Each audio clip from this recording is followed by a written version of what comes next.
Bueno, muy buenas tardes. Acérquense al fogón que el mate está listo. Vamos a ir haciendo espacio, así que los que van entrando, por favor, si pueden irse corriendo hacia los extremos, de manera de que entren todos. Muy bien. Me alegro de que estén acá. Es un día hermoso y vamos a aprovechar a charlar un poco. Así que recuerden, por favor, a los que entran en la sala, no se permiten flash con fotografía, no, fotografía con flash, porque de esa manera sería como más serio.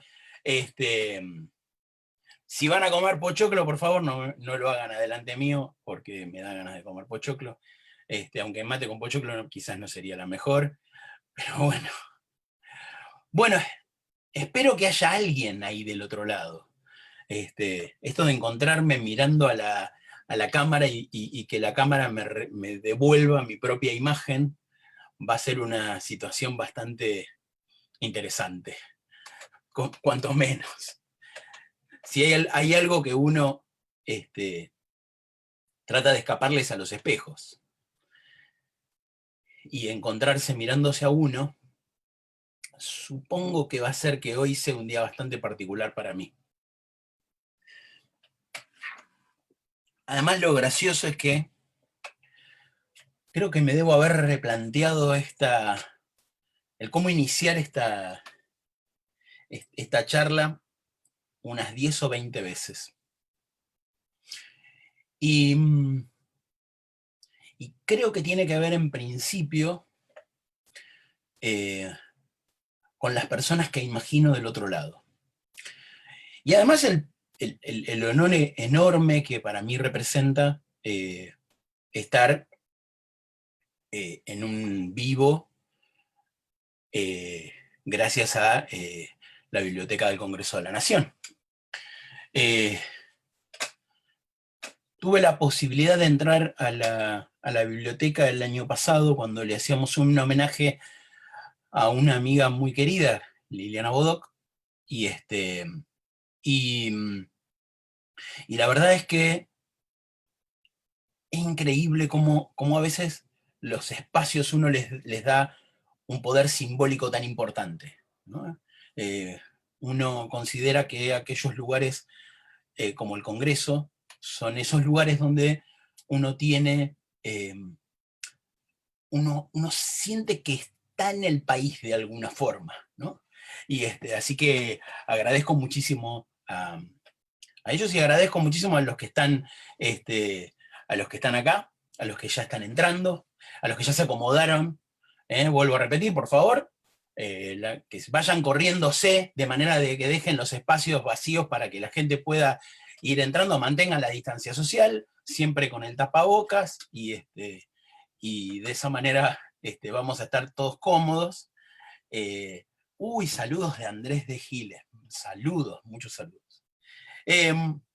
Mi idea es tratar de generar una charla, si es posible, con todo lo que puede significar este medio tan difícil, que es el estar mirándome a mí mismo hablar. Pero si tienen alguna pregunta, si tienen algún comentario, si quieren que hablemos de algún tema en particular, lo hacemos. Y esto es quizás una de las primeras cosas de las que voy a hablar ahora cuando comencemos oficialmente con la charla. Estábamos haciendo un poquito de tiempo también para permitirle a todo aquel que se está acomodando, que se acomode finalmente para poder tener este rato de comunicación entre nosotros. Creo que una de las cosas que más me ponen nervioso es el hecho de que imagino del otro lado docentes. Y si hay alguien a quienes yo le agradezco un montón en mi vida, es a los docentes, a todos ellos, incluyéndola a una de mis abuelas e incluyéndola a mi mamá y a mi papá, que eran docentes.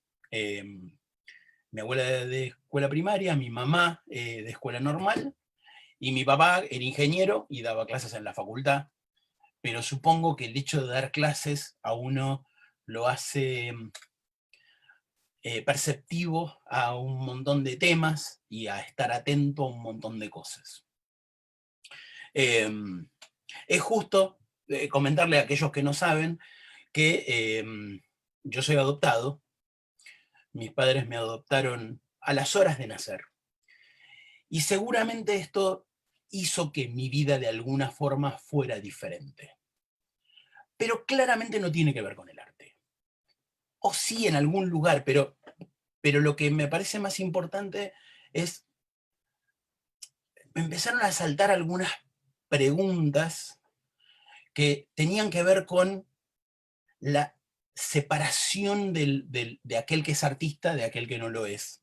Y esto lo traigo porque en mi vida todo el tiempo el cuestionamiento del arte fue algo que signó mi vida, que me atravesó todo el tiempo. Mi papá quería que yo fuera ingeniero, eso está claro. Lo repetía cada vez que podía, desde que era chiquito. Sin embargo, mi papá tuvo, creo que las dos acciones más fuertes en mi vida que me llevaron a ser artista. Eh, para los que ya me conocen y que quizás escucharon esta historia, les pido disculpas. Eh, pero una de las cosas que pasó era que cuando era chiquito, acá en La Plata, 4 o 5 años me mandaban a la peluquería que estaba cruzando la calle. Vivíamos en una zona que era casi pueblo.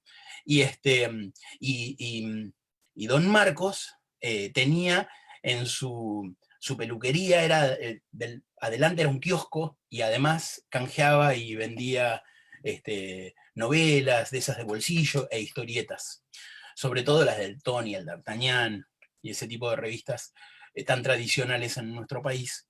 Y un día apareció una revista de Batman, nunca había visto yo una revista de Batman, y entonces le pedí que me la guardara, y yo durante la semana me fui quedando con los vueltos, y compré la revista. Y tuve la mala idea de querer irme a dormir la siesta, algo que no quería habitualmente, y eso lo que generó fue que mi papá esperara, entró unos minutos después, me encontró con la revista, y, y ahí pasó algo que era habitual quizás cuando yo tengo en este momento 51 años, así que por ahí era más habitual cuando yo era chico.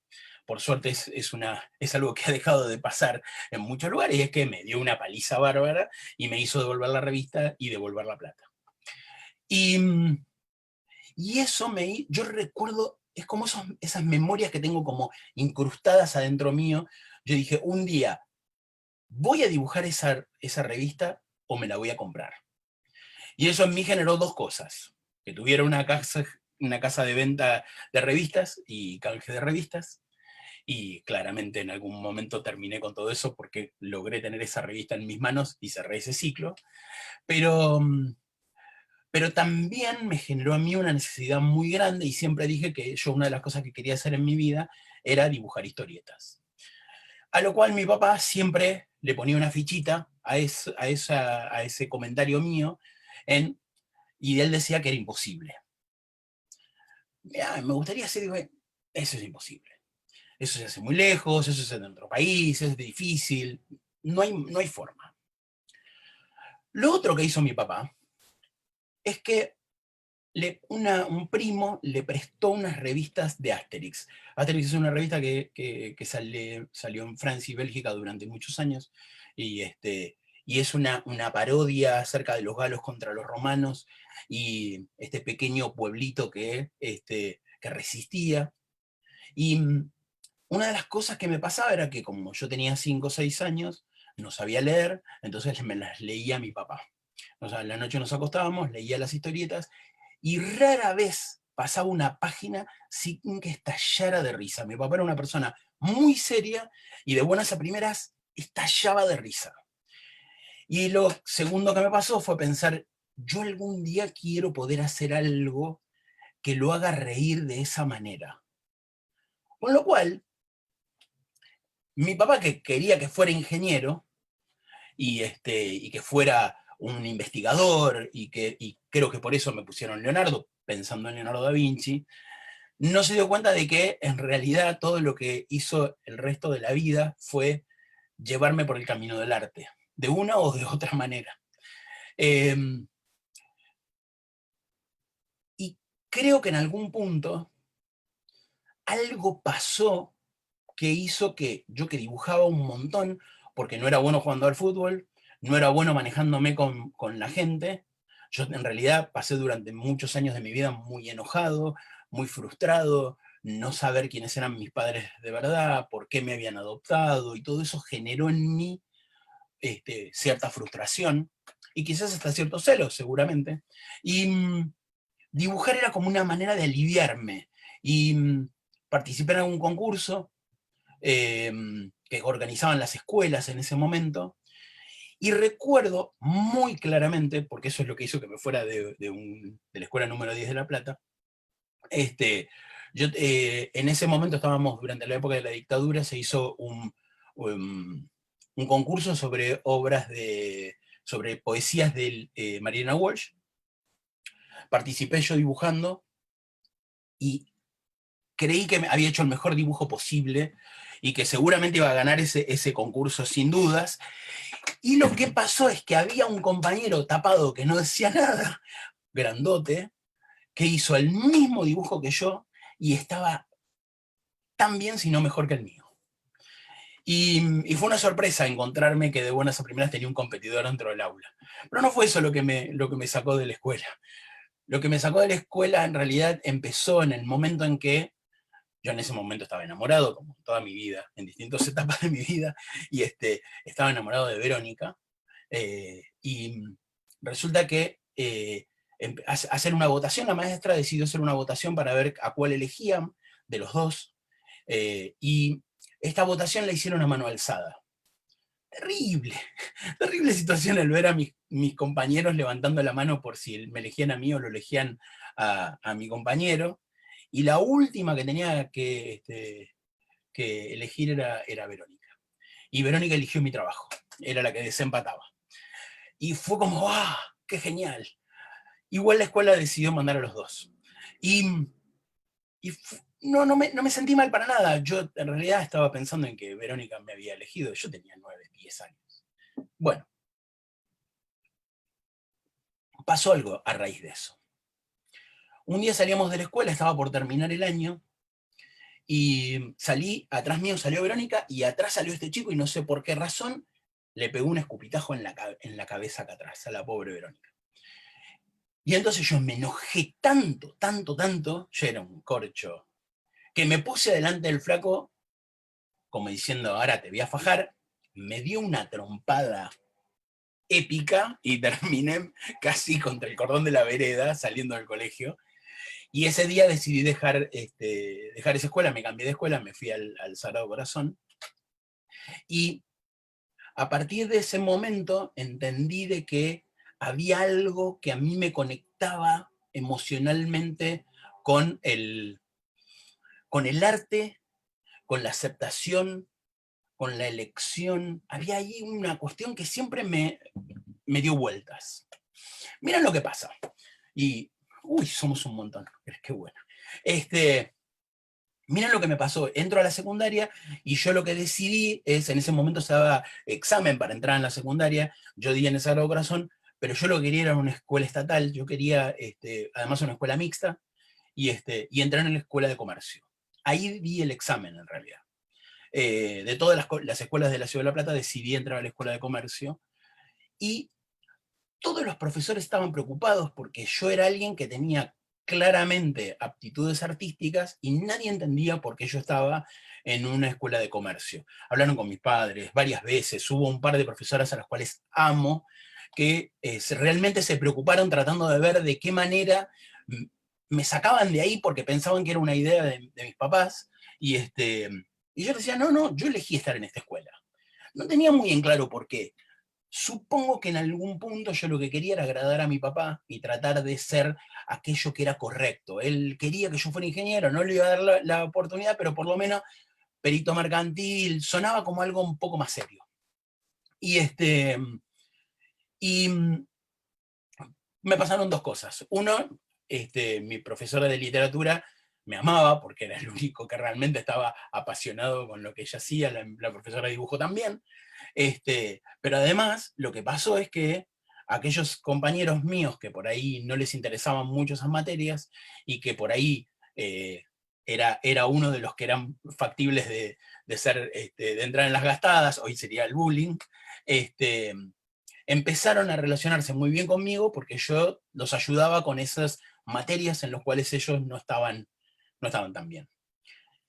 Y esto me llevó indefectiblemente a tomar una decisión cuando yo tenía que convertirme en un profesional.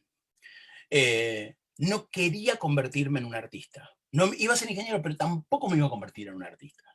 No quería que mi papá me pagara la carrera. Miren, todo lo que genera a veces las charlas, las decisiones, ¿no? Se lo estoy haciendo lo más corto que puedo porque vamos a hablar otra cosa, pero quiero contarles esto porque me parece que a veces uno es el mejor ejemplo posible de lo que uno piensa, y no sabía qué elegir. De los 5 que éramos amigos de la primaria, de la secundaria, que éramos muy, muy amigos, y que éramos los que habíamos quedado fuera de todos los grupos, no éramos ni los lindos, no éramos los cancheros, no éramos los tragas, entonces quedamos esos 5, los manuelos, a quienes adoro, mis amigos con los cuales nos reunimos ahora virtualmente todos los fines de semana. Había unos que iban a estudiar informática, que era la carrera del momento, y uno de mis compañeros iba a estudiar periodismo, y hacia ahí fui. Me fui a estudiar periodismo. Lo que me pasó en periodismo fue que encontré un lugar tan amplio para jugar. Y todo lo que estaba ahí adentro para mí era arte. Porque no era solamente la investigación de la historia, que para mí también siempre fue muy importante por el hecho de ser adoptado, pero también estaba la posibilidad de sacar fotografías, saqué millones, hacer programas de radio, tuve mis programas de radio, y escribir un montón. De hecho, uno de los profesores era de la Facultad de Letras, y toda esta ensalada llevó que en algún momento empezara a dar charlas en escuelas. Y,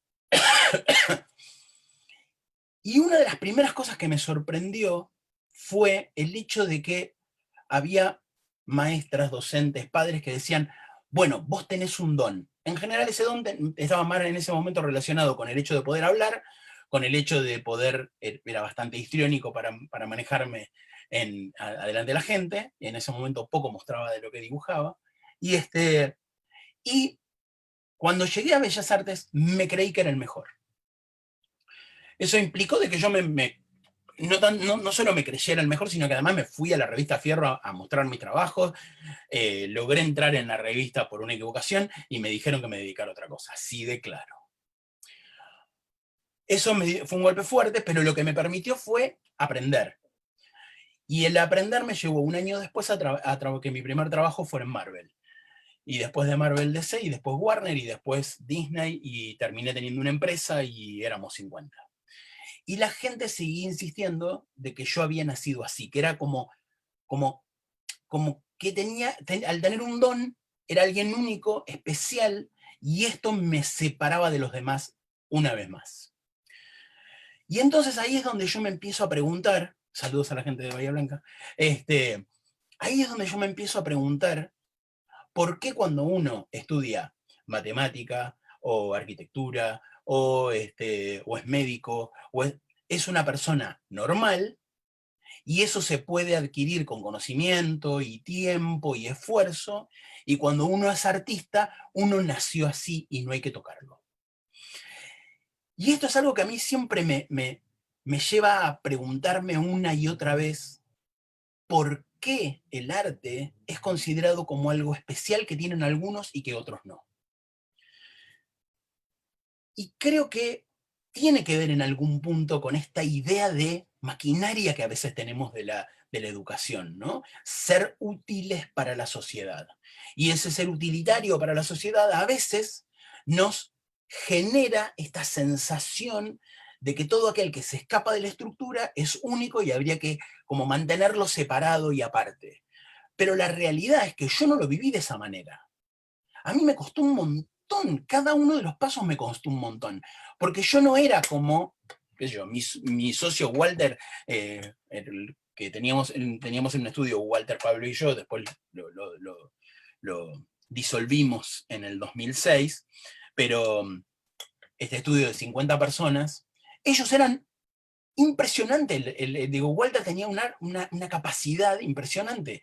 Y yo tuve en el estudio un montón de gente que era muy buena, en primer lugar, digamos, haciendo las primeras líneas, eran geniales. A mí siempre me costó un montón. Pero una de las cosas que pasaba es que yo aprendí a ser metódico, yo aprendí de la escuela todo lo que tenía que ver con el levantarme a horario, el que si tenía ganas o no, no importaba, porque la empresa quería los dibujos y lo quería lo mejor hecho. Y a veces aquel que tenía el talento no trabajaba todo el tiempo, porque también nos han enseñado de que el artista es alguien que está colgado a la palmera y que de buenas a primeras tiene ganas y después buenas a primeras no lo tiene. Y esto no es cierto. El artista que realmente quiere trabajar y que quiere poder convertirse en alguien este, eh, que sea exitoso de alguna manera, aunque esto sea en su barrio, en el lugar de pertenencia, tiene que tener que esforzarse, tiene que trabajar todos los días, tiene que hacer un montón de cosas, tiene que aprender un montón de cosas. Y tiene una visión diferente de la vida, porque en realidad tiene que adquirir matemática, geografía, historia, un montón de cosas a partir del acto de crear. Aprovecho, hago esta interrupción para saludar a General Roca, a Río Negro, a Chipoleti, a Puerto Pirámides, a los amigos de Longchamp, la familia Fernández, los quiero un montón. Claro, hemos creado una idea de la educación que en algún punto se convierte en individualista. Casi como que uno tiene que ser mejor uno y preocuparse por uno, y el arte forma parte de una estructura quizás distinta. Si bien es un esfuerzo personal el hecho de ser mejor haciendo cuerpo humano o mejor eligiendo los colores, esto tiene que ver con un montón de esfuerzo, con educar el ojo, con educarse además culturalmente, y quizás todo este esfuerzo que a uno lleva no termina de cerrar hasta que uno no lo comparte. El arte es un puente. Todas las expresiones que generamos de arte es no para uno solamente, sino es para generar un puente con otro, para entablar un diálogo, ¿no?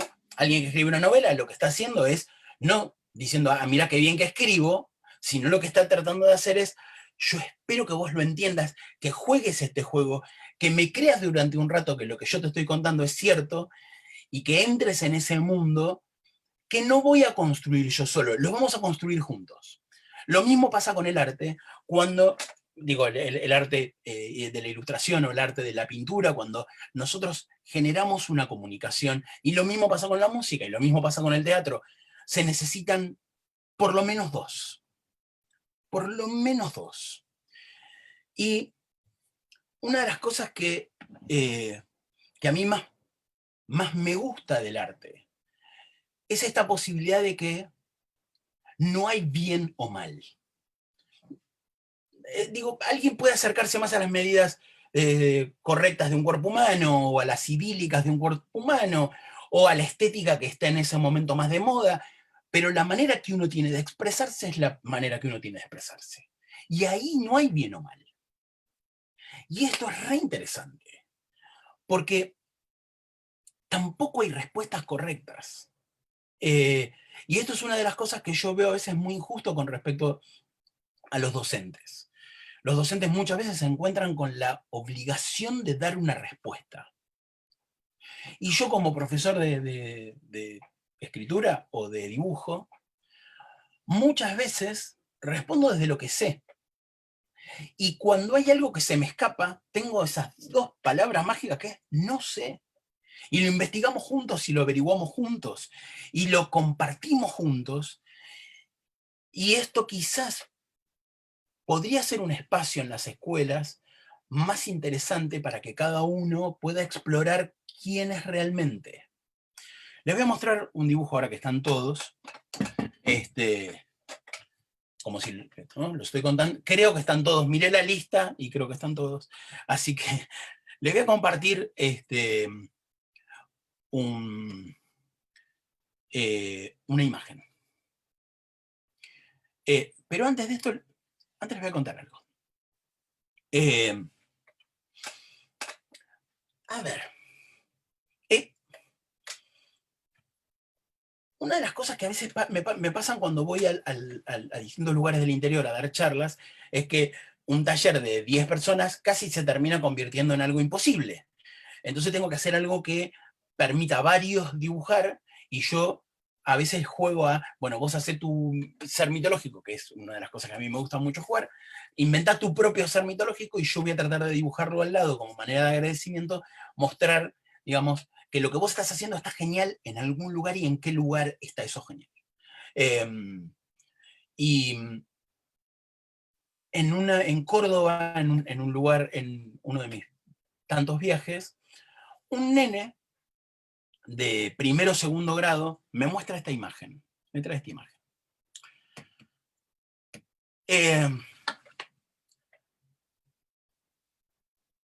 Cuando me la entrega, como yo entiendo de que en realidad a veces el dibujo es una manera de poder decir lo que uno no puede decir, digo, wow, ¿quién es esa chica que está ahí abajo? Y me dice, Blancanieves. Bueno, Blancanieves. Y, y, y ¿qué me puedes contar de Mickey? A Blancanieves la mataron, pero Mickey no sabe que la mataron, pero la mataron. Ajá, bueno. Le digo, ¿te gusta Mickey? Sí, me dijo. A veces te sentís un poco Mickey, ¿no? Sí. Le digo, ¿me lo regalás el dibujo? No. Miró la maestra, miró la otra maestra y se lo llevó. No solamente se lo llevó, sino que lo arrugó, ven que está todo arrugado, lo arrugó y lo tiró en el tacho de basura. Yo tuve una charla con el docente tratando de ser muy cuidadoso, tratando de explicarle de que quizás alguno de los chicos tenía algunas cosas para decirle, que por ahí había que generar algún espacio, porque claramente el chico estaba denunciando algo. Quizás el chico no sabía exactamente qué estaba contando, pero para mí quedó claro. Entonces, a veces el dibujo no es solamente proporciones correctas. A veces es poder hablar de aquello que no podemos generar en palabras. A veces el dibujo, la música, la escritura es nuestra única posibilidad de denunciar aquello que nos pasa. Y una de las cosas que genera el arte es el preguntarnos quién somos. Y esto es algo que quizás se nos complica a veces un poco, porque a veces no queremos saber muy bien quién somos, porque no sabemos con qué nos podemos encontrar. Y el arte es el buscarse en los demás, es buscarse en el otro. Es Andrés, querido Andrés, dice que Leonardo da Vinci generó arte mientras trabajaba a contrato, totalmente. Y en ese camino, él se estaba buscando a él también. A veces generar espacios en las escuelas donde los chicos puedan mostrar su arte, no necesitan que uno tenga una respuesta acerca de lo que están haciendo, sino es permitir la posibilidad de una comunicación y por ahí hablar de cosas que habitualmente no se presentan tan fácilmente de hablar en un aula. Yo escribí una serie que se llama Vínculos, gracias a la editorial Salim, y en ella me permitieron hablar de esas problemáticas que tienen los adolescentes habitual en lo cotidiano. Mi señora es psicóloga y generamos esta colección como novelas autoconclusivas, en las cuales la primera se llama Monstruo y tiene que ver conmigo, ¿no? Es un chico que nunca le dicen que es adoptado y el día que se entera, se empieza a convertir en un monstruo. En Algoritmo Prohibido hablo acerca de una sociedad en la cual no se puede estar fuera de la red, se tienen que conectar todos 8 horas en la red, y hay una chica que lo que quiere es leer libros en papel. Y en Cazador de Trolls, la idea es alguien que es un chico que el papá se fue de viaje, se separaron con la madre y le dijo, mira, vos te vas a quedar con mamá porque yo me voy a cazar trolls a Noruega. Y la mamá se tiene que hacer cargo de absolutamente todo. El hijo la odia porque la hace levantar, la hace estudiar, la hace... Y un día le dice, ¿querés ir con papá a cazar trolls? Anda a Noruega a cazar trolls con papá. Y ahí es donde se encuentra con la realidad de aquel que se convierte en personaje ideal porque está muy lejos. Por eso a mí amo el fantasy, por eso también me gusta mucho dibujar temas fantásticos, temas que parecen que no tienen nada que ver con esta realidad, pero que en realidad todo el tiempo nos están interviniendo en la realidad cotidiana. Y esta es una de las cosas que me parece que por ahí es más interesante. A veces un chico puede hablar de su situación de dolor a partir de expresarlo o en un cuento fantástico o en un dibujo o en una ilustración que tenga que ver con la serie que miran, porque la serie que están mirando y que los emociona, ahí tiene que ver con algo que le está pasando por dentro. Bueno, a ver si podemos abrir esto y charlar un poco. Sol Rodríguez, buenas tardes. Soy de Trenquelauquen, docente de educación municipal, hija de un artista plástico. Si bien soy docente de apoyo escolar, el arte siempre está presente en mi salón. Genial, te agradezco un montón. Cecilia González Ram. Leo, ¿por qué para vos el ser artista es ser puesto en un lugar de tenés un don? Porque a mí me ha pasado muchas veces, digo, tuve las circunstancias se dieron para que mi primer trabajo profesional fuera en Marvel. Cuando yo digo esto, mucha gente dice, ah, no, si su primer trabajo fue en Marvel, debe ser un monstruo. De malo, digo, entré en los lugares, estaba en el lugar correcto en el momento adecuado y eso me permitió trabajar ahí con gente alrededor mío que me ayudaron a corregir. Y a veces uno se encuentra en determinadas situaciones que a uno le dan la excusa para poder aprender. Yo aprendí un montón y eso lo que hizo fue que yo tuviera un trabajo detrás del otro. Pero a veces cuando uno dice, alguien tiene un don, que puede ser genial, digo, no niego que quizás tenga cierto don. Me gustaría más pensar de que mi don está más cercano a esta charla que tenemos que a lo que dibujo o a lo que escribo. Pero también es cierto de que el arte es un desafío. Todos podemos hacer arte, de una manera que llegue a más o a menos personas, pero esto no le quita su capacidad de uno poder expresarse. Y a esto a lo que me refiero. A veces cuando uno habla de que alguien tiene un don, es apartarlo de la normalidad de la gente. Y yo me siento una persona normal, me siento una persona igual que cualquier otro. Y me llama la atención a veces cuando voy a la feria del libro o cuando voy a algún evento y la gente, digo, me ha tocado encontrarme con chicos que lloran al verme y durante 10 minutos yo los estoy abrazando y diciendo, bueno, ¿no? Tranqui, soy una persona normal, voy a hacer los mandados. Y esto tiene que ver con que a veces enaltecemos y ponemos en un lugar eh, solamente porque hace algo que parecería sacado de lo que está establecido y es normal. Y entonces yo me empezaría a preguntar qué es lo normal. Digo, qué es lo que me pregunté toda mi vida, ¿no? Y me parece que esta pregunta de qué es lo normal es genial para poder empezar a cambiar las estructuras. A eso me refería. ¿Qué más? Leo a Cecilia González Ram, a mí me pasa siempre que me dicen eso y yo les digo que aprendí a hacerlo. Sí, eso es el tema. Gracias, porque este es el tema. Uno puede aprender a ser un artista. Nos dijeron en algún... En general, asumo de que todos conocen todas las palabras y se pueden utilizar todas las palabras en distintos momentos. Si no dibujamos es porque alguien en algún momento nos cagó la vida. Todos deberíamos dibujar, todos deberíamos cantar, todos deberíamos poder escribir por lo menos medianamente bien.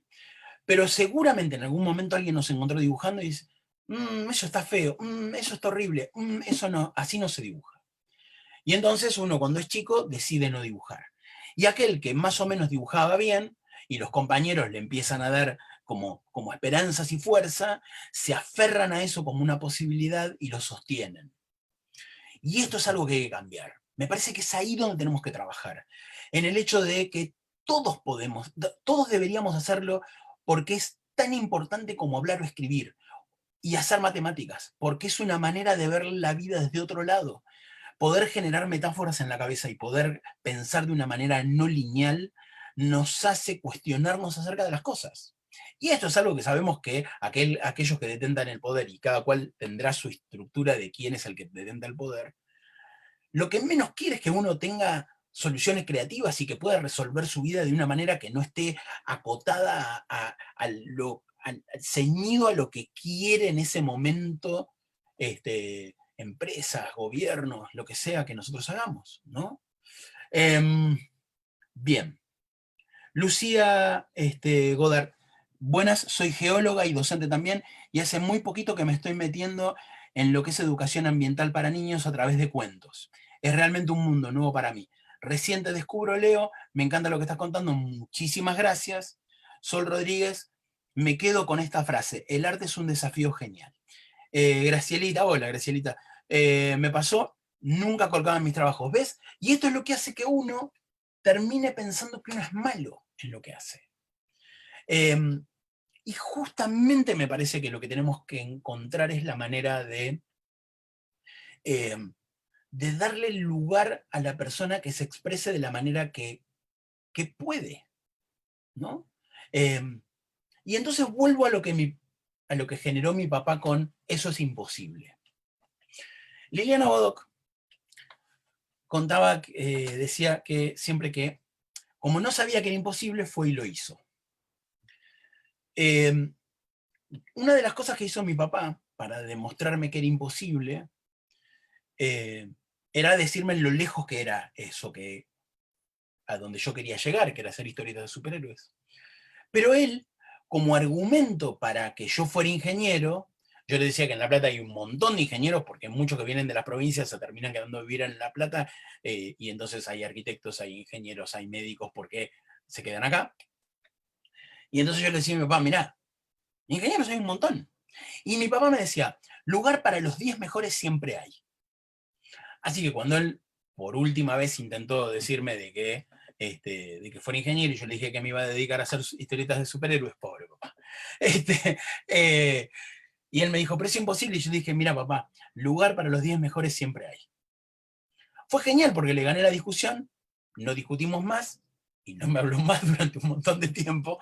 Y, y yo me di cuenta cuando empecé a trabajar en Marvel que en realidad no es cierto, hay lugar para un montón, un montón, un montón. Y hoy el arte además se ha expandido tanto y hay tantas posibilidades en tantos campos diferentes como en la telefonía, hay ustedes lo saben por los jueguitos, pero en las películas y en las series hay tanta cantidad que se necesita mucho concept art, por lo menos en el tema del dibujo. Así que en realidad, incluso a veces ni siquiera se necesita ser muy bueno en la mano para dibujar. A veces con solo tener un muy buen gusto estético, uno puede tomar distintas fotos y poder hacer fondos para películas, por ejemplo. Esa técnica de tomar, hacer lo que nosotros antes decíamos collage, hoy eso se llama photobash en inglés, y lo que hace es que uno tome de distintas fuentes y con un poco de Photoshop y distintas herramientas uno puede iluminarlo para que todo parezca una misma fotografía y eso le sirva al director de arte. Así que no es necesario ni siquiera hoy saber dibujar. A ver, Angie, es cuando entra el rol del docente de alentar a los niños a ser libres y seguir con todo lo que les guste. Estoy de acuerdo. Billo, hola Billo, y hola Angie. Hola Leo, ¿crees que es importante como docente mostrarle a tus alumnos lo que uno produce para que conozcas a quienes los guían? Mira, es excelente la pregunta. Yo creo que una de las cosas, yo como docente de dibujo, siempre trato de dibujar, porque digo, por lo menos cuando presencialmente siempre dibujaba mientras ellos estaban dibujando, porque de esa manera ellos podían pararse, mirar lo que yo estaba haciendo y ver que yo también me equivocaba, y que borraba, y que no me gustaba, y que empezaba de nuevo. Y yo creo que que es lo más importante. Yo no sé si quiero que ellos sepan qué tan bueno soy, sino que me interesa de que ellos sepan que yo también me puedo equivocar, que yo también tomo decisiones equivocadas, que vuelvo para atrás y no pasa nada, que se me hace una mancha porque puse mal la acuarela y que juego con esa mancha y no trato de borrar. Una de las cosas que siempre les digo a los chicos es: cuanto más tratás de tapar un error, y esto en la vida real también, cuanto más tratás de tapar un error, el error cada vez es más grande. Lo mejor es jugar con el error. Y esto también tiene que ver con el aceptar las situaciones que se presentan y creativamente, y a esto es a lo que me refiero con abrazar el arte, nos permite encontrarnos en un lugar más interesante y encontrar por ahí escapatorias a situaciones que se nos son planteadas. Ahora bien, también te agradezco, Billo, la pregunta, porque una de las cosas que a mí más me importan de esto es que los chicos a veces, cuando quieren hacer arte, miran artistas que están en Instagram o en ArtStation o en mil lugares que hay para ver artistas, y lo mismo pasa con los músicos, lo mismo pasa con las películas. Digo, en cada una de las ramas del arte lo que pasa hoy es que estamos globalizados y digitalmente nos metemos en un montón de lugares, y lo que vemos es el resultado de muchos años de laburo. Entonces a veces uno mira las ilustraciones, digo, se meten en mi Instagram y ven mi arte y van a decir: no, no se puede creer. Claro, 30 años de trabajar en lo mismo todos los días. Entonces, la lógica es que si alguien que recién empieza se compara con alguien de 30 años, no parece imposible llegar ahí, ¿no? Y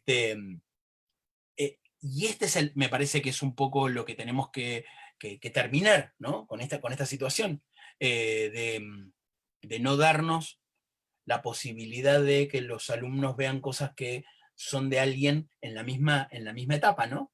Digo, ahí me parece que sería más interesante eh, que los alumnos, los chicos trabajaran juntos, vieran los errores que cometen el otro, y que en vez de gastarlo o bromear porque el otro no lo hace bien, que es una manera también de escudarse uno cuando las cosas no las hace bien, es el hecho de poder apoyarse y darse coraje para poder seguir avanzando, ¿no?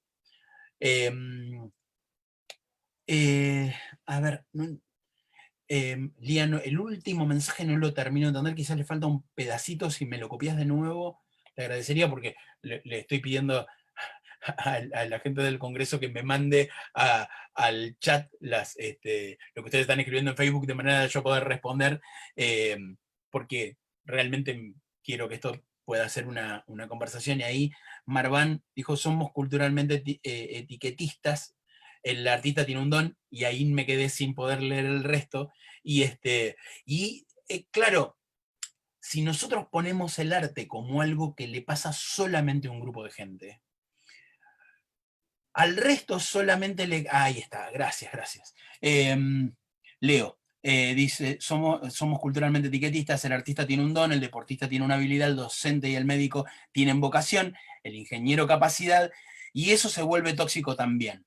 No nací con el don, el arte no es para mí. No tengo habilidad, el deporte no es para mí, etcétera, etcétera. ¿Qué es para mí? ¿Qué soy? Trabajas casi epistemológicas que nos trabas casi epistemológicas, ahí entendí, que nos condicionan la realización personal y nuestra felicidad. Totalmente de acuerdo. Totalmente de acuerdo. Y esto tiene que ver con si somos utilitarios o no. Tiene que ver con si somos... Yo no dibujo porque le trae comida a mi familia. Yo dibujo porque no podría hacer otra cosa. Y yo creo que aún el futbolista que no puede jugar en primera y termina jugando en el campito con sus amigos, es porque no puede hacer otra cosa. Y esto no quiere decir que no tengo que yo hago mil cosas. A lo que me refiero es que es lo que desborda mi pasión. Y a veces los chicos, lamentablemente, terminan restringiendo su futuro por pensar de que quizás no pueden llegar a nada de eso. Yo les voy a contar acerca de un artista a quien yo admiro que es es Leo Yola y es el autor de Kriptonita. Leo vivía en la Villa 31. Y lo que pasó es que él no tenía computadora, así que se iba a un locutorio y escribía y se lo mandaba por mail todo el tiempo para así guardaba lo que podía escribir. Y un día hubo un concurso en Francia y él mandó su cuento y ganó. Y tenía que ir a Francia a recibir el premio. Y entonces el gobierno le tuvo que hacer el documento y pasaporte y toda esa historia para que pudiera ir a recibir el premio. Recibió el premio y en el 2006, 2007, perdóname Leo si no me acuerdo bien en la fecha, escribe una novela que se llama Kriptonita, que es una novela genial, que además fue adaptada como una peli, y que creo que tuvo una serie también, y que era la Liga de la Justicia, ¿vieron esos de DC, Superman, Batman, Linterna Verde, y la Mujer Maravilla, y la Mujer Halcón, y qué sé yo? Todos ellos, ¿qué hubiera pasado si hubieran nacido en la Villa 31?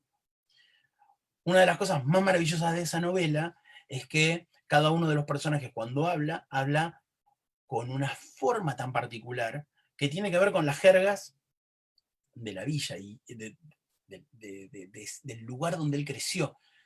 Y eso lo hace tan maravilloso, tan genial. ¿Cómo no nos damos la posibilidad de encontrar más como Leo en el país? Somos un cúmulo de gente que viene, que trae todas las culturas, que tiene unos ancestros que no solamente vinieron de Europa, los que tuvieron que venir de Europa, sino que además son aquellos que vienen de lo más profundo de nuestra tierra, con historias, con vivencias, con algo que por ahí en otros países no se da. Y a veces nos lo perdemos porque tratamos de formarlos, y no hablo de esto en la escuela, a veces los padres también hacemos lo mismo, ¿no? Los terminamos casi como embotellando para que sean útiles en la sociedad, y me parece que es el error. Hoy me parece que poco a poco está cambiando esto, porque tenemos que generar ciudadanos diferentes. Porque hoy acumular información, que era tan importante en algún momento, hoy acumular información no parece tener mucho sentido. Porque agarramos el celular y el celular tiene una computadora de información y podemos acceder casi a cualquier información. Hoy lo importante es ser creativo, incluso para poder manejar los aparatos electrónicos y poder sacarle mayor provecho. Hay que ser más creativo que acumulador de conocimiento, ¿no?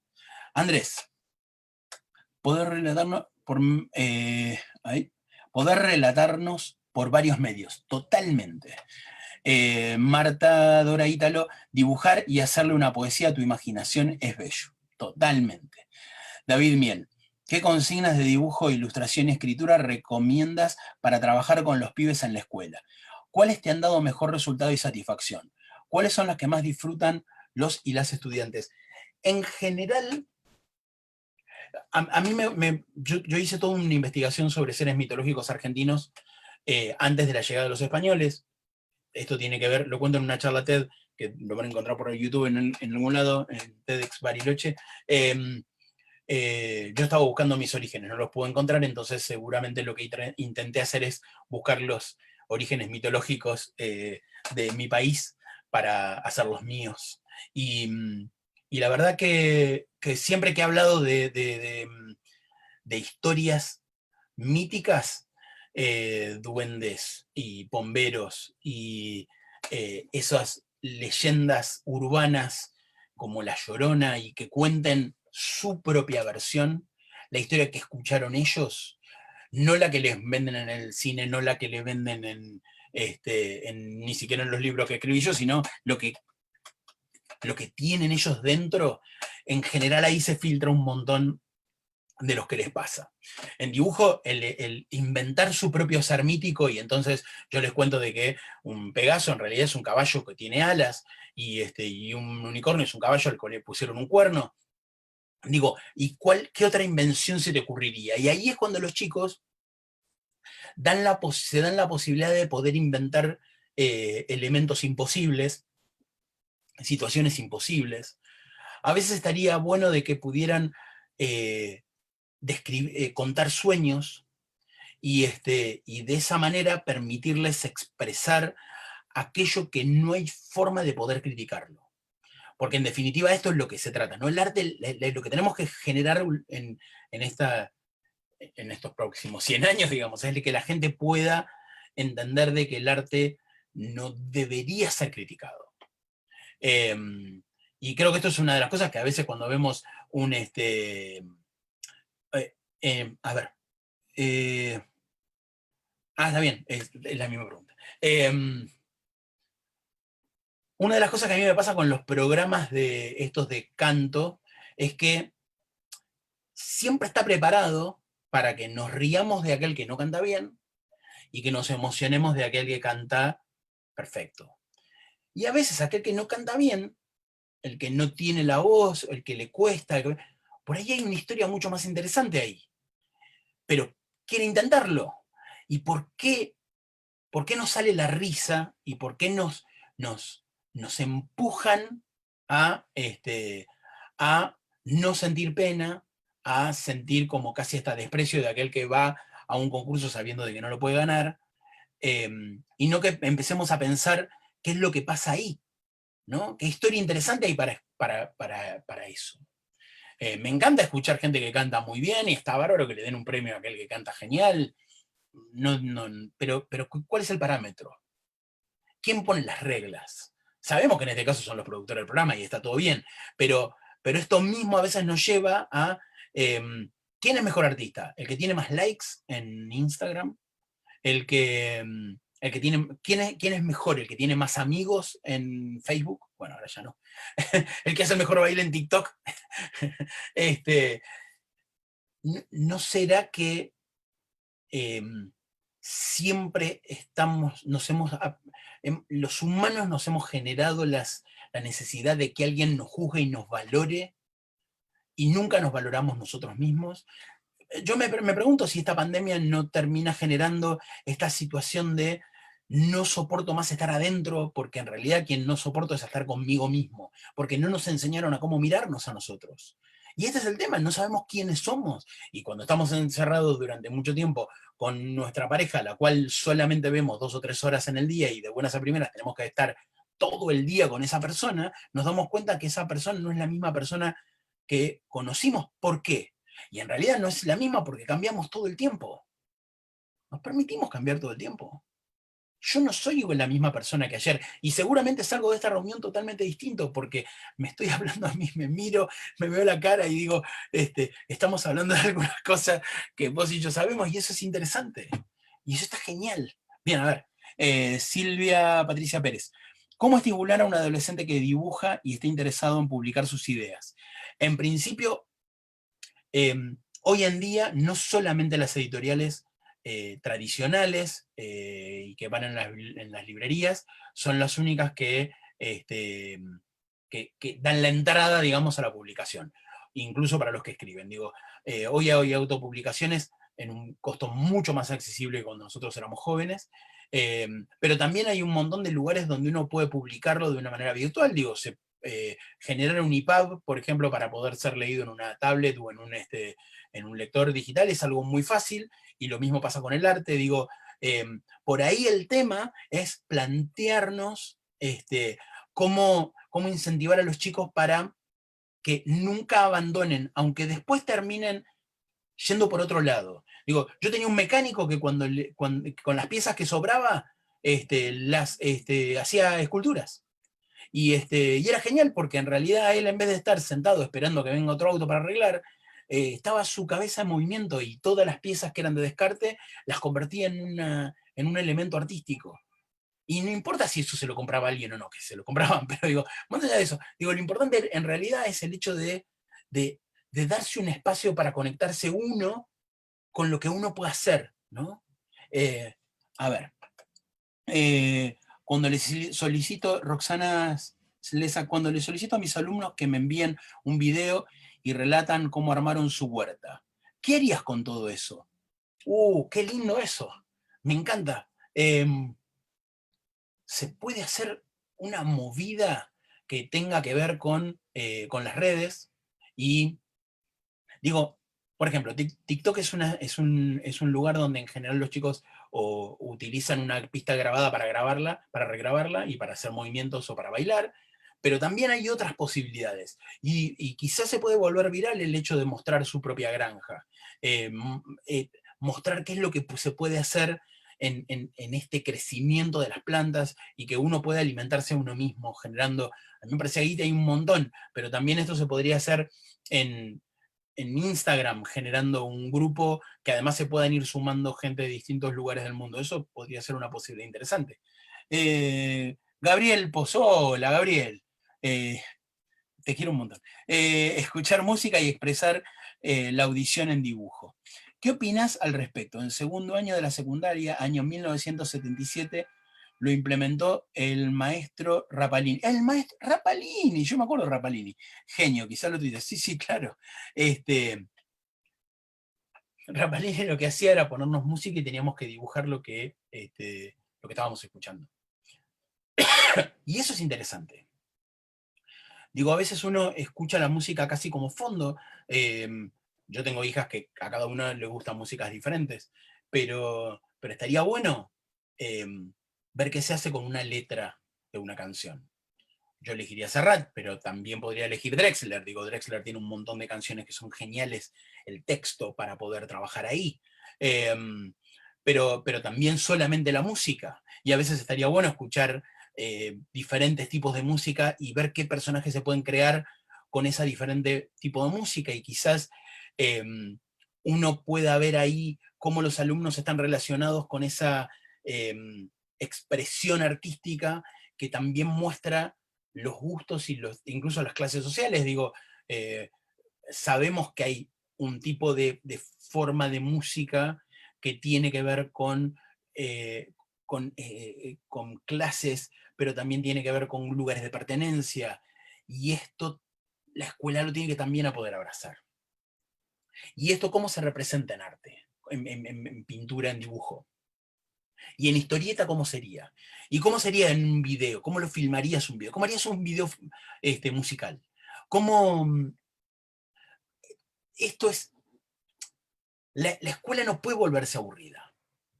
La escuela no puede ser el lugar donde yo me tengo que bancar estar acá para ver si después puedo hacer lo que a mí me gusta. Porque acá no me permiten eh, hacer lo que a mí me gusta hacer. Por ejemplo, una de las cosas que a mí me pasaba, esto, profesores, por favor, maestros, todos, el último minuto y me voy, prometo irme. Este, eh, yo prestaba más atención, estaba más focalizado con lo que decía la profesora, si yo dibujaba mientras hablaban. Les juro de que era así. Yo tengo dibujos en los cuales recuerdo diálogos por mirar el dibujo que estaba haciendo. Digo, a veces un, uno a veces tiene como una estructura de que no me están dando bolilla porque están haciendo otra cosa, y a veces cada uno hace como puede para poder concentrarse mejor. Quizás por ahí lo que habría que ver es, bueno, a ver, estás dibujando, todo bien. ¿Qué recordás de lo que hablamos? Y por ahí recuerda mucho más, y entonces uno puede decir, seguí dibujando. Porque en realidad el respeto no está en el hecho de mirarnos a la cara, sino el respeto está en eh, qué lugar nos damos uno al otro para ser quienes somos, ¿no? Para crecer, porque además una de las cosas que yo sé es que los docentes crecen un montón cuando tienen la posibilidad de tener alumnos que lo interpelan también. A veces uno lo que a mí uno se cansa y lo que quiere es que las cosas sean, y todos los días el mismo tema, y llega un momento en que uno ya ni se acuerda qué está diciendo, porque lo dijo 1.000 millones de veces. ¿No sería mejor plantearnos y volver a reinventarnos todo el tiempo? ¿No? Yo entiendo la currícula, lo entiendo que tienen que cumplir un plan y toda la historia, pero a veces eso no es un problema, no tenemos que empezar a pensar de otra manera. Eh, pero bueno, son preguntas, ¿no? Que esto también es interesante, a veces el artista solo tiene preguntas, no hay respuestas, las respuestas las tendríamos que dar todos juntos, ¿no? Eh, Roxana, gracias por la respuesta, armamos un grupo cerrado en Facebook porque el ser menores de edad no se puede publicar, lo de Instagram, buena idea. Ven como finalmente a veces terminamos como por proteger, ponemos como límites y esos límites a veces no nos permiten aprovechar un montón de situaciones, ¿no? Em, nos hemos vuelto, o sea, las leyes que hemos creado para esta sociedad a veces nos volvieron, nos volvieron mucho más cuidadosos por un lado y mucho más cerrados también. Tenemos que encontrar la manera de ir rompiendo con eso de otra forma. Porque está bien, no podemos mostrar la cara de los chicos, ok, podemos mostrar sí la planta que hace, sí podemos mostrar el arte que hace. Y quizás si cada uno de los chicos se hace un avatar, yo cuando empezaron con este avatar de Facebook, lo que hice fue dibujar 3 distintos avatars míos. Si van a entrar en Facebook o en Instagram lo van a ver. Y, y si los chicos dibujan su propio avatar, y en vez de salir la planta con el chico, sale la planta con el avatar. Podría ser. Y entonces le cortamos un pedacito de la mandíbula y lo bajamos así, y que el chico pueda hablar, y se ríen y se divierten, porque además sabemos todos que cuando nos reímos y cuando nos divertimos, lo aprendemos de una manera que no se nos va más. A mí, una de las cosas que más me quedó fijas en mi vida fue la frase de Yoda. Hazlo o no, pero no lo intentes. Y eso tiene que ver con una frase de una película, ¿no? Entonces por ahí uno lo que tiene que poder es aprovechar eso. Digo, ¿no sería interesante ver la película Laberinto, esa que estaba David Bowie, y poder empezar a pensar en cómo es el viaje del héroe de la mujer, que es hacia adentro? No podríamos ver una peli de estos estereotipos de hombres para ver si todos nos sentimos que realmente somos ese tipo de hombre, si ese hombre nos representa a nosotros? Yo recuerdo una charla en Buenos Aires, estábamos tomando mate y en los lagos de Palermo, y había un tipo que arreglaba cortinas de enrollar, y dice, no, ¿qué haces? Yo le digo, escribo fantasía, y escribo fantasía para grandes.